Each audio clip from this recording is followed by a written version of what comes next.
بالله من الشيطان الرجيم.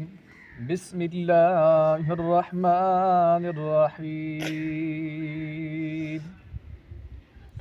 يا أيها المزمل قم الليل إلا قليلا نصفه أو انقص منه قليلا أو زد عليه ورتل القرآن ترتيلا إنا سنلقي عليك قولا ثقيلا إن ناشية الليل هي أشد وطئا وأقوى قيلا إن لك في النهار سبحا طويلا واذكر اسم ربك وتبتل إليه تبتيلا رب المشرق والمغرب لا إله إلا هو فاتخذه وكيلا واصبر على ما يقول